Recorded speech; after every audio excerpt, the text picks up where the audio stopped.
You said it. Unprecedented is the only word for it. As far back as we have data, it has been not just it's never happened, it's been unimaginable that we would have a world where more women are employed than men.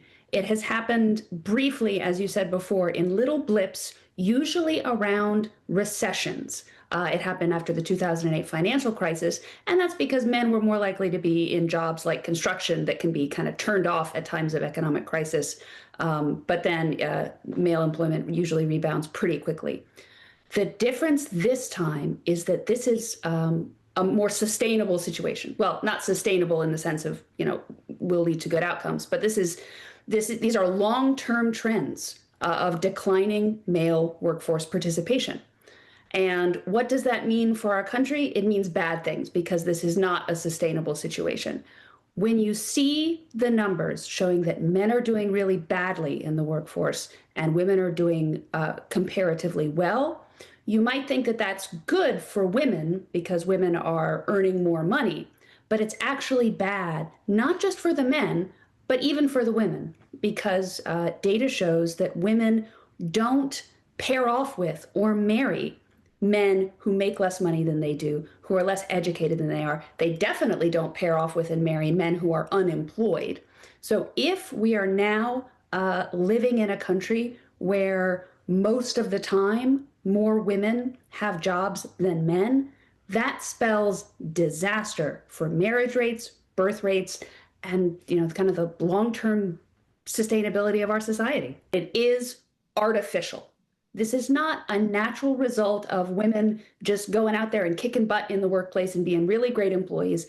It exists, rising female workforce participation and greater female promotion in the workplace.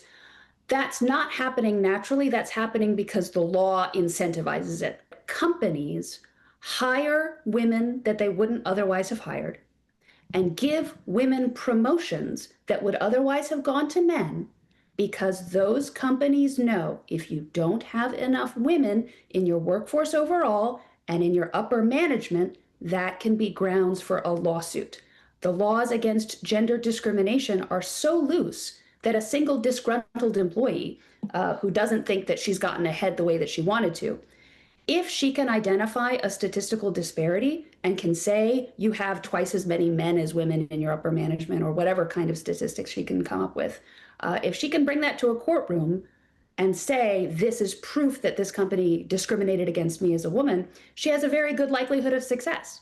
So some people out there responding to this article doubted that, but it's just absolutely 100% the case. Companies are very, very worried about lawsuits around gender discrimination. I mean, even Goldman Sachs had to pay out $215 million over a gender discrimination lawsuit. And Goldman Sachs is obviously not a fly-by-night corporation. They have a lot of, they really try and avoid any kind of legal liability like that. But even corporations like that are getting stuck with gender discrimination lawsuits. So companies absolutely do try and boost women as much as they possibly can to get their numbers up. And that leads to situations like we have now where men are unfairly disadvantaged.